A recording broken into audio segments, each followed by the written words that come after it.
Assalamualaikum warahmatullahi wabarakatuh.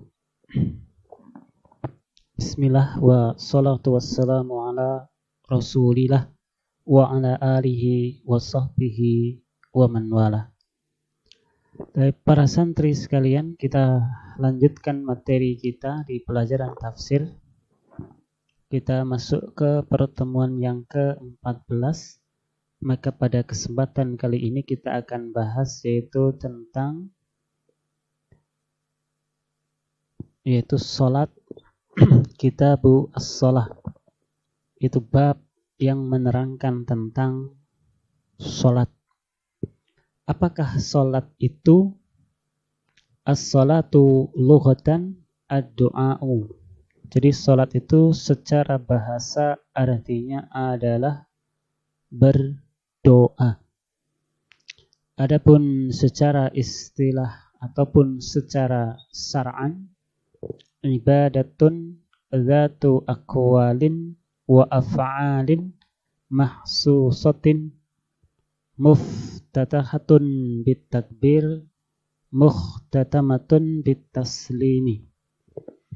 Itu suatu ibadah yang terdiri dari ucapan-ucapan, bacaan-bacaan, dan juga perbuatan-perbuatan, gerakan-gerakan mahsusatin yang khusus, yang tertentu, muftatahatun bitakbir, yang mana ibadah tersebut dibuka dengan takbir, mukhtatamatun bitaslim, dan ditutup dengan salam.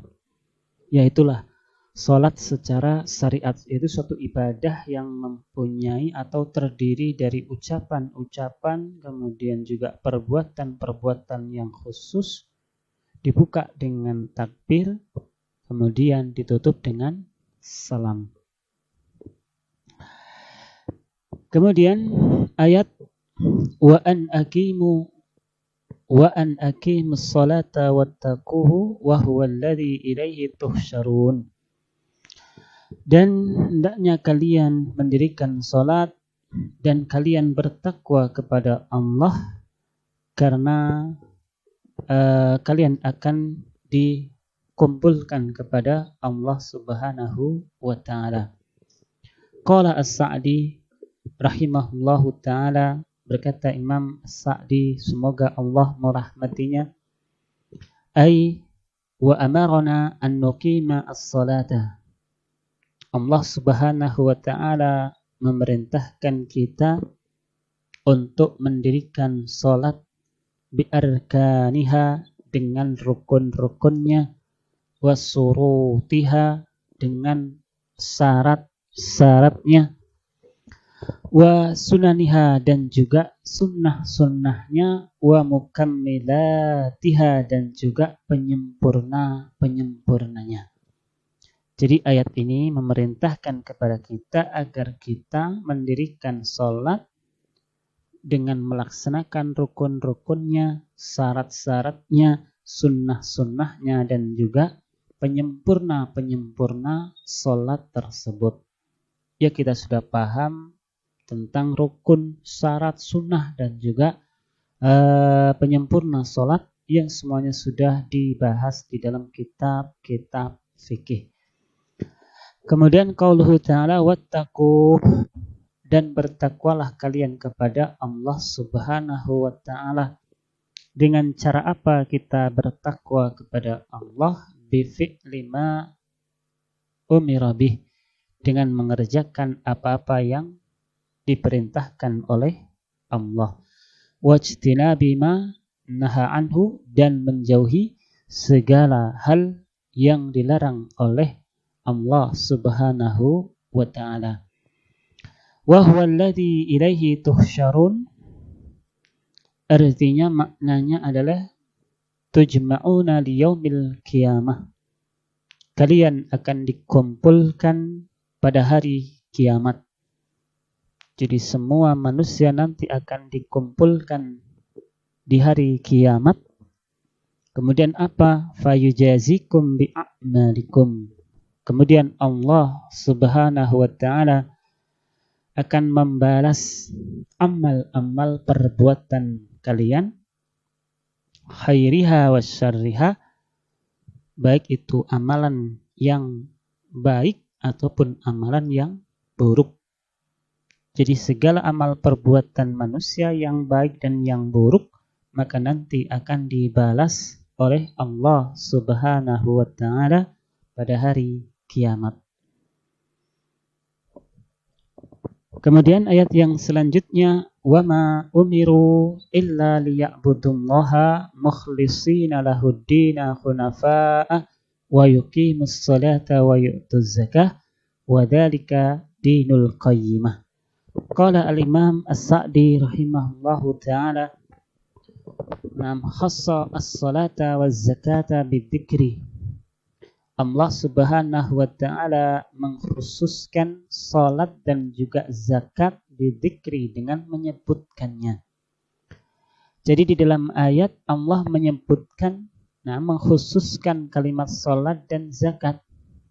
Ma'annahuma dakhilani fi qawlihi liya'budullaha mukhlisin. Ma'annahuma, dan sejatinya salat dan zakat itu adalah masuk dalam firman Allah liya'budullaha mukhlisin, supaya kalian beribadah kepada Allah dengan ikhlas. Kenapa ayat ini disebutkan kembali? Kenapa kalimat salat dan zakat disebutkan kembali walaupun sebenarnya sudah masuk dalam firman Allah liya'budullaha mukhlisin?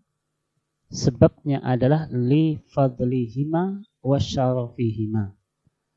Karena keutamaan daripada salat dan zakat, wa syarafihima, dan juga kemuliaan salat dan zakat tersebut.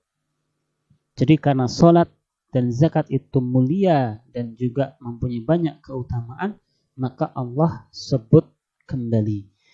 Wa kaunihima, dan juga sebab yang lain adalah karena keberadaan salat dan zakat, al-ibadataini allataini, adalah dua ibadah, man qama bihima, barang siapa yang melaksanakan dua ibadah tersebut, yaitu salat dan zakat, qama bi jami'i sara'iddin, maka dia telah melaksanakan semua syariat agama Islam ini. Kemudian yang selanjutnya, babul adzan. Kita akan bahas tentang adzan. Apakah adzan itu? Al-adzanu lughatan, adzan secara bahasa artinya, maknanya adalah al-i'lamu, yaitu pemberitahuan. Wa syara'an, adapun secara syariat, secara istilah, adzan itu adalah al-i'lamu bidukhuli waqti salati bidzikrin makhsusin, yaitu pemberitahuan akan masuknya waktu salat bidzikrin makhsusin, dengan bacaan-bacaan tertentu, dengan ucapan-ucapan khusus.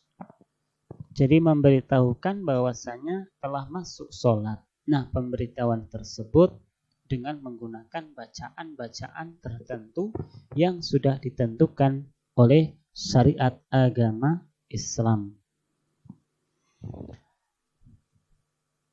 Wa idza nadaitum ila sholati takhuduha huzwa wa la'iba, dzalika bi annahum qaumul la ya'qilun. Apabila mereka disuruh untuk melakukan salat, ittakhaduha huzwa wa la'iba, mereka menjadikannya sebagai bahan ejekan dan juga mainan. Kenapa? Dzalika bi annahum, karena mereka itu adalah qaumun la ya'qilun, suatu kaum, suatu golongan yang tidak berakal. Qala As-Sa'di, berkata Imam As-Sa'di rahimahullahu ta'ala, kadzalika ma kana 'alaihi al-musyrikuuna wal kuffaru al-mukhalifuna lil muslimin. Maka demikianlah apa yang ada pada diri orang-orang musyrik, orang-orang kafir, orang-orang yang menyelisihi kaum muslimin. Man qadahahum fi dinil muslimin, itu orang-orang yang menjelek-jelekkan kaum muslimin fi dinil muslimin, di dalam agamanya kaum muslimin. Wattikhaduhum iyyahu huzwa wa la'iba, dan juga mereka menjadikannya sebagai bahan ejekan, bahan olok-olok, dan juga permainan. Wahtiqaruhu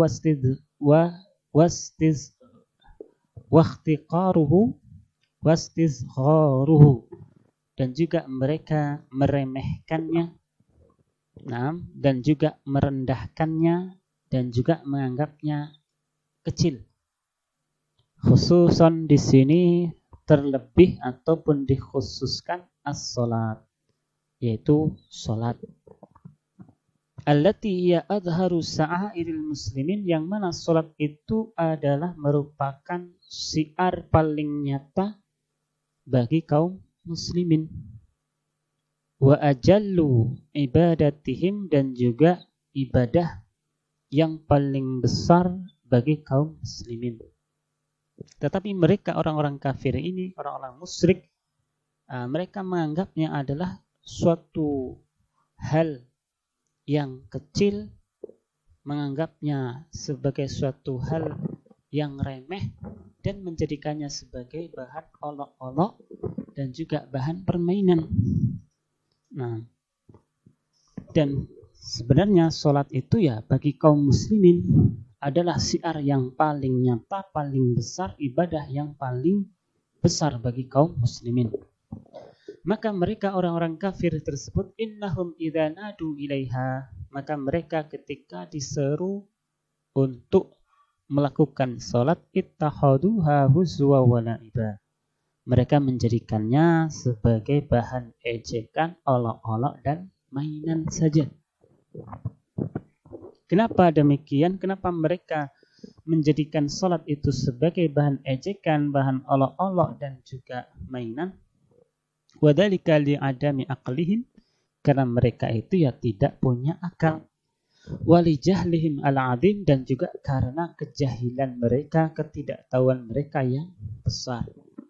Wa illa, dan apabila tidak, falau kana lahum uqulun, kalau seandainya mereka ini punya akal, akalnya berfungsi dengan baik, la khada'u laha,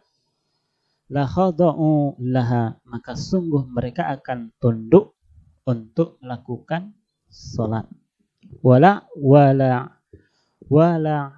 alimu, dan sungguh mereka akan tahu, annaha, bahwasanya salat itu adalah akbaru min jami'il fadail, paling besar dari semua keutamaan allati tatasifu biha an-nufus, yang mana jiwa itu disifati dengannya.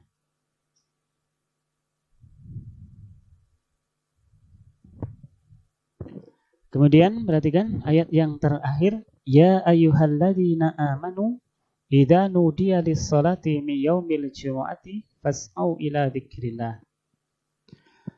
Qala As-Sa'di, berkata Imam As-Sa'di, dari ayat ini mengandung faidah, mengandung manfaat, masru'iyatu an-nida yaumal jumu'ati wa ghairiha, yaitu disyariatkannya nida, panggilan, yaitu azan, yaumal jumu'ati, pada hari Jumat, wa ghairiha, dan selain hari Jumat. Kenapa demikian? Di annat taqayyida bi yaumil jumu'ati, karena takyid, pengikatan, mengkaitkan azan tersebut dengan hari Jumat, dalilun, maka ini menunjukkan ala anna hunaka, bahwasanya di sana ada nidaun, panggilan azan, li baqiyatis shalawatil khamsi, untuk sholat 5 waktu yang lainnya. Kama qala, sebagaimana firman Allah Subhanahu wa taala, wa idza nadaitum ila sholati takhaduha huzwa wa la'iba. Demikian pertemuan kita pada kali ini.